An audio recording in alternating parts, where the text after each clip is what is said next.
Fala, gente amiga, tudo bom? Eu sou Carlos Luas e esta é a Batata Espacial, o seu site de cultura nerd e de cultura em geral na internet. E hoje vamos falar de cinema, né? Estamos na sexta-feira de carnaval, dia 9 de fevereiro de 2024, aniversário da Carmen Miranda, né? A gente tem que sempre falar isso aqui, que é muito importante. E eu quero trazer para vocês hoje um filme, tá, gente? Que eu já conversei aqui sobre esse assunto com vocês. É o filme A Cor Púrpura, né? Sabemos do filme do Spielberg, né, feito lá na década de 80, né, estrelado pelo Whoopi Goldberg, né, e teve também em maio do ano passado, né, estamos em 2024, né, teve a peça Cor Púrpura, né, que teve aqui no Teatro João Caetano, no Rio de Janeiro, né, e que era uma adaptação que o Arthur Shechel fez da peça da Broadway, né? Tem uma peça da Broadway também chamada Cor Púrpura, né? Bem em estilo musical, e agora a gente está vendo, né, o cinema pegando essa peça da Broadway, né, e trazendo para as telonas, né? Eu já fiz um texto sobre essa peça de teatro da Cor Púrpura, eu assisti, né? Tá na playlist de teatro aqui do meu canal, né? Já conversei bastante sobre o filme, sobre a história, coisa e tal, né? Sobre a situação da peça, né?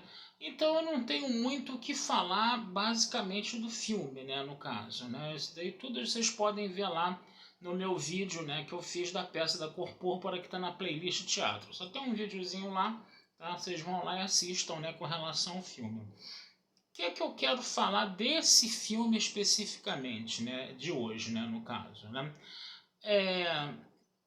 O interessante é, né, que ele começa com números musicais muito alegres, né? Muito para cima, né? Parecia até que você estava vendo aqueles números musicais do James Brown, que ele era pastor no filme dos Irmãos Cara de Pau, né? Que a galera ficava dançando, pulando, dando salto mortal, aquele negócio todo, né? O filme ele começa muito alegre, mas quem conhece a história da Cor Púrpura sabe que é um filme muito pesado, né? Um filme muito triste, né?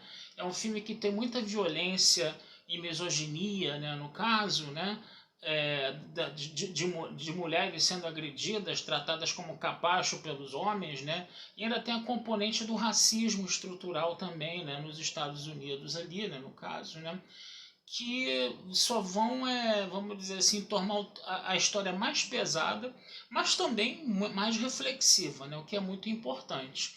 Aí vocês podem me perguntar, né? Eu conversei com gente, né, que viu o filme também, e a pessoa que conversou comigo, né, Cavi Borges, né, lá do Circuito Estação, lá que está lá sempre agitando vários eventos lá na estação, Cavi Borges chegou e falou para mim que o filme para ele não caiu muito bem, por quê? Porque é uma história triste, é uma história pesada e tinha toda aquela coisa do musical. Eu já tinha visto o musical, né? Então o que aconteceu? Eu já cheguei mais ou menos vacinado, né? Para essa, podemos dizer de uma certa forma, para essa contradição, né, que existe no filme, né? Que é um filme que está abordando, né, um tema muito pesado, de repente tem números musicais muito alegres, muito para frentex, muito para cima, coisa e tal, embora também tenha números musicais tristes. Na peça de teatro, gente, que eu me lembre assim, tá? Eu já fiz o vídeo lá, né? A gente via muito número musical. Eu acho que mais número musical do que você vê no filme, né, no caso, né?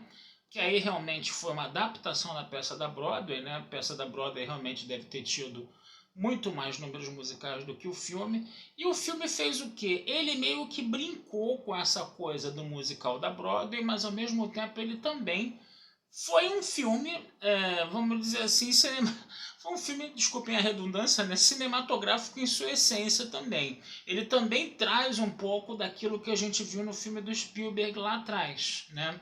Então, por exemplo, a gente pode falar, né, que o filme ele vai ter três momentos. O primeiro momento, que é o momento da apresentação do filme, tem todos os números musicais os mais alegres e pirotécnicos do mundo, tá?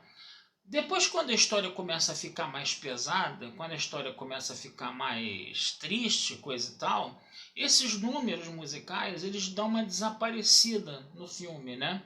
E aparecem esporadicamente nessa segunda parte, que é uma parte mais pesada, mais triste, coisa e tal. e geralmente são para mostrar, falar das lamentações, né, dos atores, né, dos personagens, né, dessas coisas todas aí, né, no caso, né.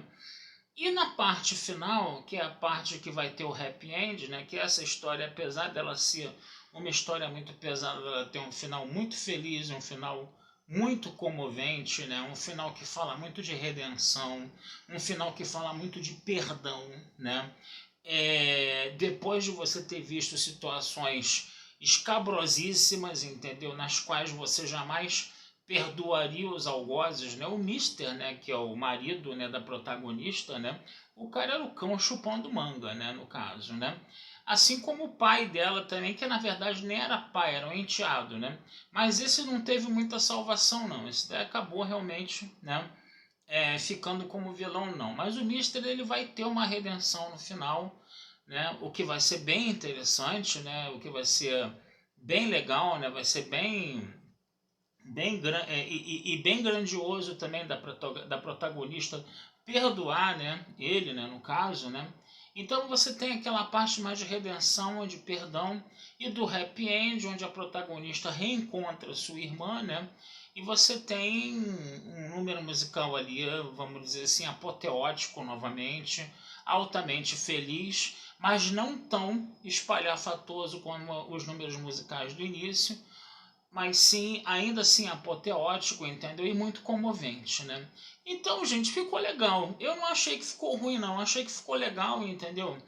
E pro veículo, né, que é o cinema, né, é interessante você perceber isso. No teatro, talvez os números musicais eles tenham um pouco mais de espaço. Se bem que no teatro, na peça também, vai ter uma parte também que os números musicais desaparecem, entendeu? Um pouco, para desenvolver mais as histórias, mas eles são mais presentes do que nesse filme. A impressão que me deu foi essa, que no desenvolvimento do filme, que no momento de mais gravidade da história, coisa e tal, a música se silencia como se ela reverenciasse, vamos dizer assim, a dor e a tristeza da personagem principal, e depois ele volta, né, de uma forma não muito espalhafatosa, apoteótica, mas respeitosa, entendeu? Com relação à grandiosidade da personagem, né, que consegue ter um final feliz com a sua irmã e consegue ainda assim perdoar, né? Vamos dizer assim, o algoz dela, que acaba também buscando a sua redenção, buscando o seu perdão também. Então, ficou bacana, gente. Não dá para falar muito mais do que isso, dá para falar que o filme está indicado a um Oscar também, né, que é de melhor atriz coadjuvante para a atriz Danielle Brooks, tá? E outra coisa que a gente pode falar também é do elenco, né? Um elenco que, não sei, eu na minha ignorância não conhecia ninguém ali. Só conhecia um ator naquele filme, que era o Louis Gossett Jr. Lembra do Louis Gossett Jr., que fez Águia de Aço lá na década de 80, né? Fez Águia de Aço lá na década de 80, que foi o grande filme de aviação que rivalizou com o Top Gun ali em 86, 87, né? O Louis Gossett Jr. trabalha nesse filme, ele é o pai do Mister, né? Ele é o Mister Pai, vamos dizer assim, né? Ele bem velhinho, bem mirradinho, coisa e tal, nem reconheci, cara. Eu só eu só me lembrei dele nos créditos finais e falei, ué, Luiz Gossett Jr., aquele lá de mais de 30 anos atrás, então ele devia ser aquele velhinho que era o pai do Mister, ele era mesmo, né? Então fica essa curiosidade aí, né, para os saudosistas aí dos anos 80, né?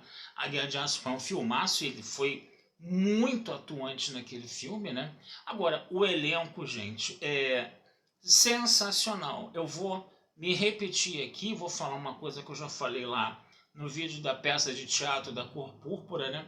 Mas é aquilo que eu falo. As pessoas, às vezes, quando vem pretos trabalhando, falam, ah, é cota, né? As pessoas que têm um pezinho lá no racismo, lá, ou até os dois, né, no caso, né? Mas o que acontece? Cota escambau, porque o que acontece? Se você pegar a quantidade de atores pretos, né, que você vê em Hollywood hoje, eles são mais ou menos 25% da quantidade de atores que tem em Hollywood hoje, né? Mais ou menos, tá? Esse número pode ter aumentado, pode ter diminuído, coisa e tal, mas bota nessa faixa aí mais ou menos. Então não é muita gente. Ou seja, a pessoa preta, né, para chegar ao estrelato, para chegar, entendeu, a carreira de ator profissional mesmo, entendeu, para chegar lá, cara, tem que comer o pão que o diabo amassou e passar por um mar de dificuldades muito maior, entendeu, que os brancos passam, muito maior mesmo, entendeu. Então quem chega realmente ao estrelato, quem chega realmente à carreira de ator, coisa e tal, é muito bom mesmo, porque já teve que passar por muitíssimas dificuldades na vida e teve que se impor perante, né, o racismo da sociedade, que a gente sabe que existe, não vamos tapar o sol com a peneira, né? Então, quando você vê um filme com elencos que a maioria das pessoas são pretas, cara, você vê um show de interpretação. Eu vou lembrar do Pantera Negra, né? Do primeiro Pantera Negra, né? Que não me deixa mentir. Você via aquele elenco, você ficava assim, entendeu? Maravilhado, né? Uma Shirley, acho que era uma Angela Bassett, Angela, esqueci agora o nome dela, que era a mãe do Pantera Negra, o Chadwick Boseman, o Forrest Whitaker, o Michael B. Jordan, entendeu? A Lupita Nyong'o, era só gente muito boa mesmo de atuação, excelente de atuação, que realmente se destacava de uma forma sensacional, né? E não é diferente nesse filme. O grande barato é que você está vendo uma nova geração de atores aí despontando, entendeu? De atores pretos, entendeu? Que é muito talentosa também, é talentosíssima também, né? Então esse filme ele tem essa grata surpresa pra gente. É um elenco novo, é inspirado na peça da Broadway, entendeu? E não uma releitura do filme do Spielberg, mas sim uma releitura da peça da Broadway, tá? Travestida para o cinema, entendeu? E aí o que, que acontece? Você está vendo a história contada de uma outra forma, entendeu? Você está vendo, de repente, a história sendo contada de uma terceira forma, que tem a forma do Spielberg, né? Tem a forma do romance, né? Porque essa história é baseada num romance, né? Tem a forma da Broadway, né? E tem a forma como o cinema readaptou a história, a peça da Broadway para o cinema, né? Então você tem aí várias matizes dessa mesma história, que é uma história muito cativante, gente. É uma história que realmente te prende, realmente te emociona bastante, entendeu? É uma história que realmente você sente a dor dos personagens com muita força. É uma, como podemos dizer, é uma contribuição enorme, entendeu? Para uma cultura antirracista, cara. É uma contribuição enorme para uma cultura antirracista, para uma cultura antimisógina, entendeu? Porque realmente a misoginia desse filme ela é muito forte, tá? Como eu falei lá no meu vídeo lá sobre a peça de teatro, talvez o início da história, a questão da misoginia ela seja muito mais acentuada que a questão do racismo. A questão do racismo estrutural de brancos contra pretos aparece mais depois, entendeu? No início do filme você vê uma questão mais de misoginia mesmo, de opressão do homem sobre a mulher mesmo, entendeu? E de uma forma muito truculenta e muito violenta, tá? É... E uma história cativante dessas, eu acho que nada mais justo do que ela ter uma série de versões, entendeu? Então valeu muito a pena assistir esse filme, recomendo, tá? Mais uma vez, mais essa releitura aí da Cor Púrpura, tá? Porque a história já ajuda muito. Sempre é bom você rever essa história. O grande barato é você ver como essa história está sendo recontada, né? E tem elementos muito positivos na recontagem dessa história, nessa versão aí que foi feita ano passado, em 2023, e que está passando agora. Talvez merecesse mais indicações. Realmente eu acho que Oscar de melhor canção, de repente, ou de melhor trilha sonora também, eu acho que mereceria bastante, entendeu? Figurino também mereceria muito, entendeu? Eu acho que figurino também mereceria bastante, entendeu? E também mais indicações para atores, de repente mais uma indicação para ator coadjuvante, por exemplo, né? Ou então até uma indicação para atriz ou para ator. Eu acho que esse filme ele poderia ser um pouco mais indicado. Ganhar é mais difícil, a gente sabe como é que é a indústria cinematográfica, né?